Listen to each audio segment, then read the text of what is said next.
right, so this is another link to more articles that basically talk about this issue. Okay, we're going to open up the second one, which is this one. All right.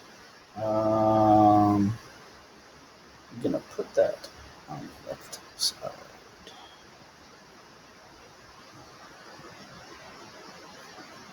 Let's put this on the left.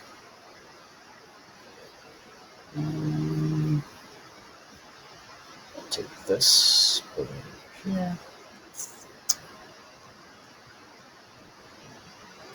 All right, so this is where you're going to be writing on. Actually, this one's filled out. Should try to change in a second.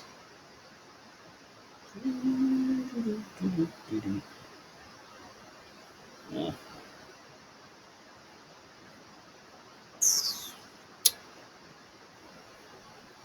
No, we gotta do it all together. All right, so you should have a blank document. Is yours blank? I hope it is, because otherwise I'm wasting my time here. All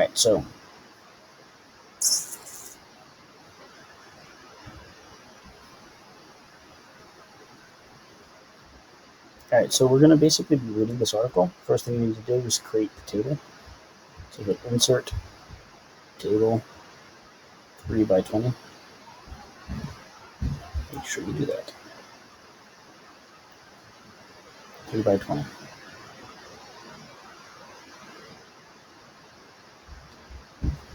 All right, now this is the pros, reasons kids should play.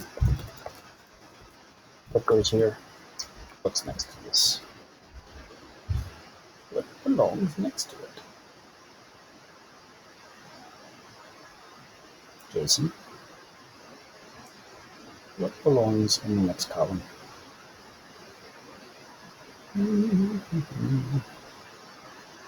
Are you there, Jason? Cons. Yeah, this should be cons. I don't know if that was Jason. That doesn't sound like Jason. Reasons why kids shouldn't play. And what goes next to it on the right?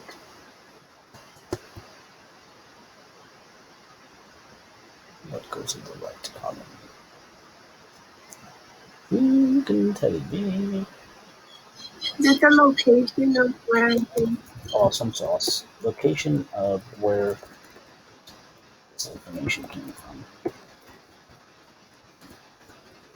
All right, so this is actually a really tough article. We're going to go over it together. We're probably going to do like half of it, and then you guys are going to work on the last half on your own. This is going to take a while, though, because it is really complex. So this article alone is pretty good in terms of just being able to come up with good reasons for or against. So we're going to start off at the beginning. All right, so let's write on the top what this article is called, which is pros and cons sport competition.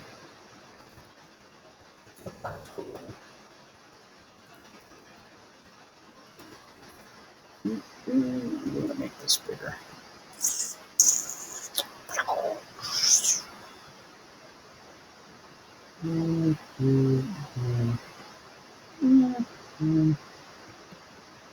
Let's go. All right. Just change the color so it stands out.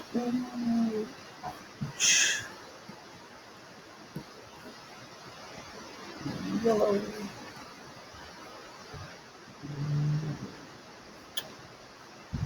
All right.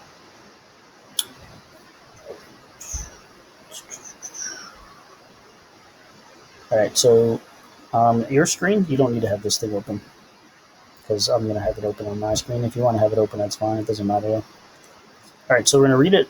I'm going to go paragraph by paragraph. This article has a ton of facts there, so make sure you're paying attention. And if it feels like nobody's paying attention, I'm just going to have you do this on your own. So make sure you're paying attention. Less work for you to do, don't worry about. All right, so teenagers today experience a myriad, that means like a lot, of benefits from competing in sports in public school, from developing camaraderie and team building to honing physical and personal skills. Athletes discover the challenges of both winning and defeat as well. All right, so that first paragraph actually has a bunch of different ideas. Paragraph 1. All right, so this first paragraph has prose. It does not really have any cons. You have a question, Miss Arias?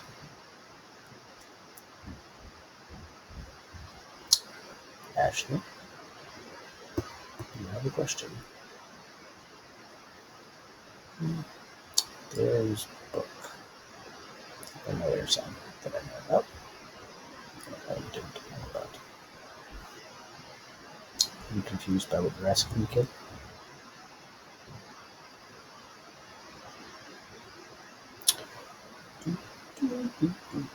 What is your question? Ah, yeah, because people are sharing accounts. That's why you have other people's books. All of you have, yeah, that's why. All right, so look, um, what's one of the reasons for why, according to this person, kids should play competitive sports? There's like 3 or 4. It teaches camaraderie. Awesome. Does anybody know what camaraderie is? Big word. What does it mean? No, I think I've heard of it, but I haven't I don't know what it is. What is camaraderie? You think of the word actually, comrade. You guys ever hear the word comrade? It's basically the same idea. So camaraderie. Oh, so it's like a teammate. Yeah, exactly, similar to that, right? So camaraderie is the ability to work well with others. Right? So that's what camaraderie is, and I spelled that wrong, didn't I? Yes, I did. C-E. Right, so that's one thing, right? So basically, this kind of makes sense, right? So whenever you play a sport, it kind of forces you to be able to work with other people that normally you wouldn't be able to work with. What's another thing besides camaraderie? There's more ideas in that first paragraph. What's another one?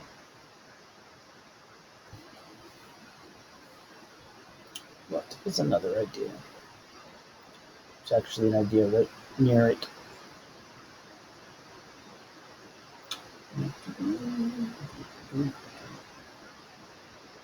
What is another idea? That's right next to camaraderie.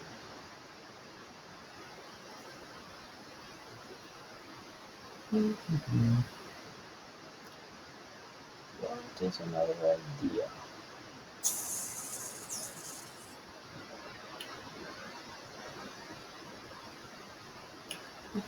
It says from developing camaraderie and team building to honing physical and personal skills. Athletes discover the challenges of both winning and defeat as well. It's kind of like small for you guys to see. Right, so from developing camaraderie and team building to honing physical and personal skills, athletes discover the challenges of both winning and defeat as well. So what's another reason?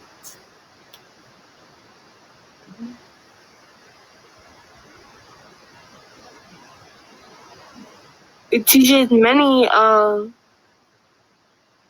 has its potential danger.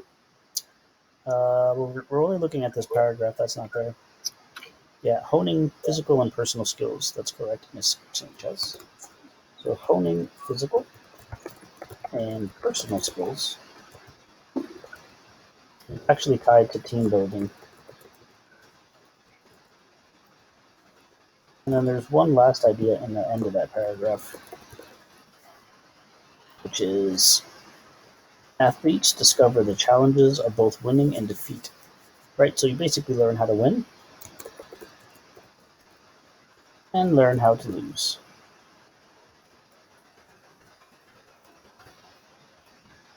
So I don't know how many of you guys actually play a team sport. I would highly recommend it. You learn a lot about lessons in life from playing a team sport. It's good to learn how to win and to learn how to lose. All right, let's look at the second paragraph. With the many benefits, however, teens competing in high school sporting events must simultaneously balance athleticism with the potential dangers, such as an overly intense focus on the goal of winning. So that is another example of a bad thing. So sometimes kids focus only on winning. That is in paragraph 2. It sure you are writing this stuff down, guys.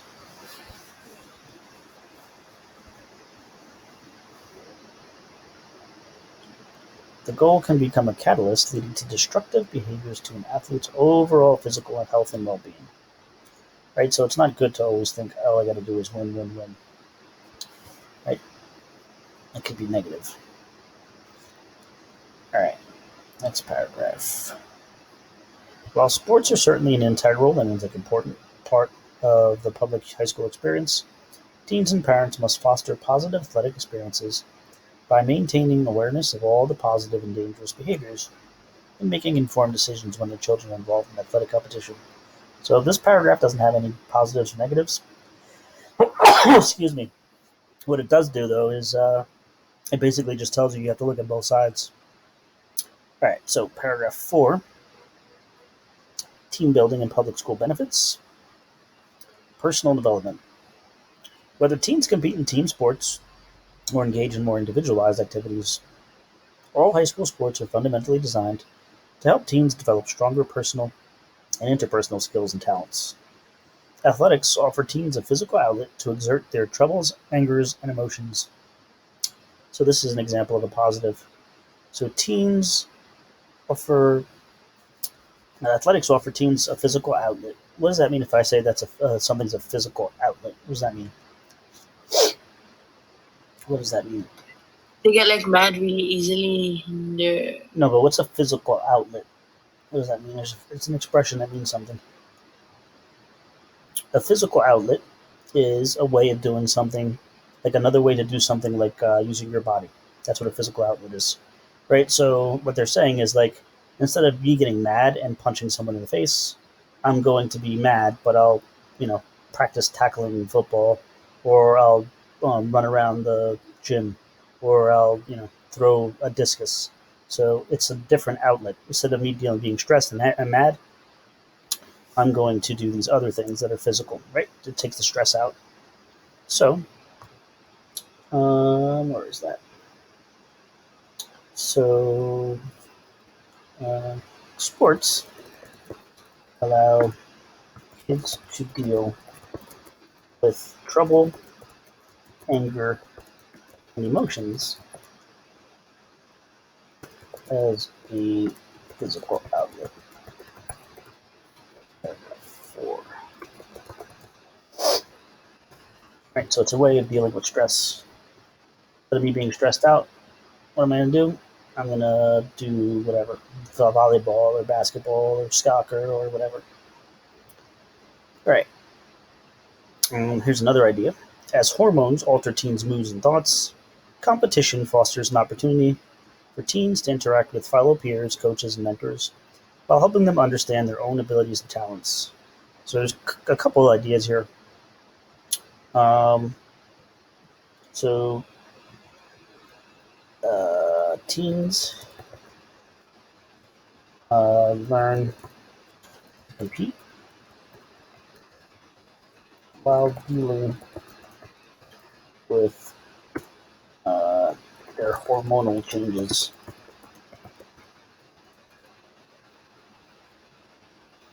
And this helps them understand themselves better.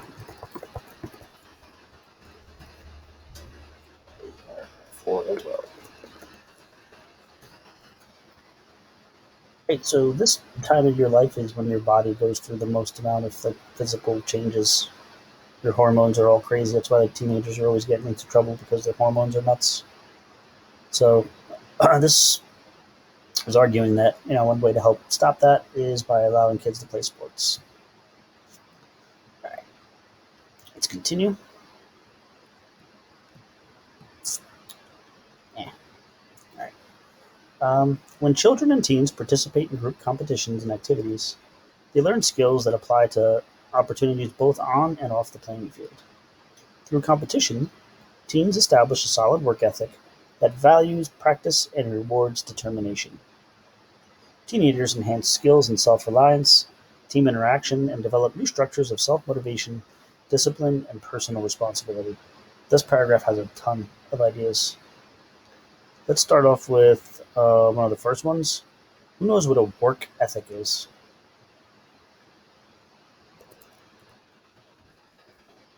What is work ethic? Anybody ever hear that? The phrase before? Do they know what that is? Mr. Jimenez, do you have any idea what work ethic means? Have you ever heard that phrase? No? Reyes, have you ever heard of that phrase, work ethic? Jason, you ever hear of it? It's like a plan, right? Like work ethic, like how you work, and like it's a plan or Kind of. something like that. Yeah, your work ethic is how you handle work. So what you want to have is a strong work ethic, which means that you work hard, essentially. Right? So the opposite of having a good work ethic is like being lazy and doing nothing. Right? So a work ethic is an understanding that, okay, I realize that if I work hard and I work smart, I am going to be successful. A bad work ethic would be like, I'm just going to be lazy, and because I'm lazy, like bad things happen because and nothing ever gets accomplished. Right? So if you don't work well and you don't work hard, obviously you do poorly. But if you have a strong work ethic, you do well. So if you've ever played a sport, you kind of recognize in the beginning of most sports, they make you do like all kinds of different like exercises, and they make you run, and they do all these things to kind of like teach you like I got to work hard in order to do well, and then they make you practice daily, right? So it's not like we're going to practice for one day and then we're going to play a game. That's not what happens. What do? They do all these exercises, they go over all these plays, they teach you how to do things, and then through all that hard work, you get better. So eventually, you could be good at your sport. So the same thing, skills are applied in life. So work ethic, one idea. They also talk about uh, self-reliance. What does that mean? My Wi-Fi is cutting out. Yeah, it's fine. Just try to stick on. I'm recording this too, so if you lose stuff, what does it mean to be self-reliant? You trust yourself, like you rely on yourself. Yeah, you're relying on yourself. So basically, just being able to take care of yourself by yourself, right? That's what self-reliance is. And that's kind of tied to another idea that they talk about later on, which is self-motivation. So I'm going to put those ideas together. So being able to do things on your own and being able to motivate yourself. And so nobody tells you do this, do that, like right, like your parents do. Clean your room, go do this, wash the dishes, make me dinner, stuff like that. That's not being self-motivated. Self-motivated would be like you go and you do it yourself without being told. Like you clean your room without anyone saying anything, or you cook dinner without anybody telling you. That's being self-motivated. Self-reliant means you can be left alone and do stuff by yourself. Again, this is paragraph 5. All right, let's look at discipline.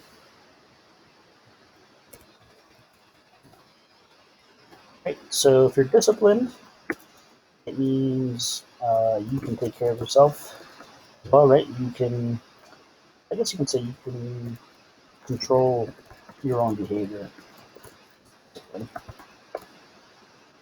Okay. And I'm actually going to put personal responsibility up here too, because it's kind of the same with this thing. Personal responsibility. All kind of tied together in that one. Okay. Make sure you have all that stuff, guys.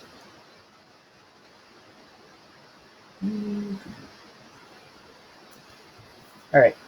Researchers at the Institute of the Study of Youth Sports at Michigan State University report kids who participate in organized sports do better in school. So that's another reason. So what's the reason why sports are good?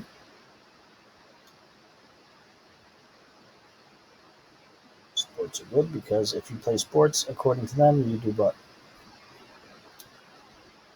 You do better in school. So sports leads to better grades.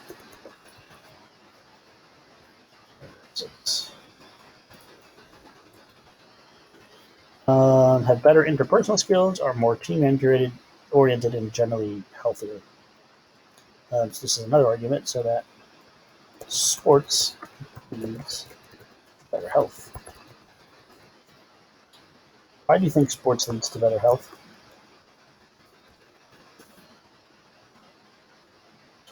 Because you exercise more and you get your heart pumping Yeah, and you exactly, become right? healthy. Yeah, exercise, very good, right? Exercise is super important. If you're playing a sport, you're automatically having to exercise. More specifically, Metzel and Shukoff further assert that sports help teams develop an array of personal skills, including resilience. What's resilience? I don't know what that word means. Anybody? Like you're like independent. You want people to know that or something. It doesn't mean independence. Anybody else might have an idea what resilient might mean? It doesn't mean independent. Resilient means that you can't be hurt easily, right? So basically, being stronger and having, I guess you can call it like thicker skin, right? So if you're resilient, it takes a lot more to bother you. And again, that's true if you ever played sports, because if you're not tough in a certain sport, you're gonna just like falter. So you kind of learn to toughen up a little bit. Attitude control. Um, so if you, I don't know if you guys, again, if you've never played a sport, then you don't see these things so much. But like you have to learn to listen to the coach and follow instructions and work together. So, I mean, like you have to get used to being able to like control your attitude. Otherwise, you're not going to be successful in a sport. Again, paragraph 6, paragraph 6.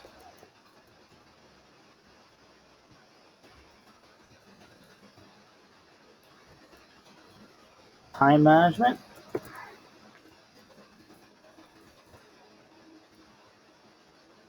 Great sports teach you how to use your time wisely. And the last thing they say is long-term thinking.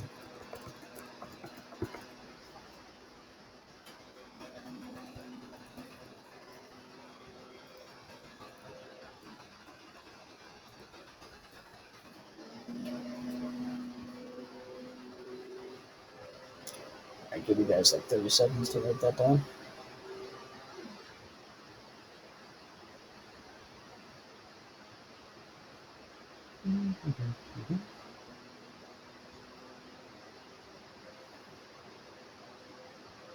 All right.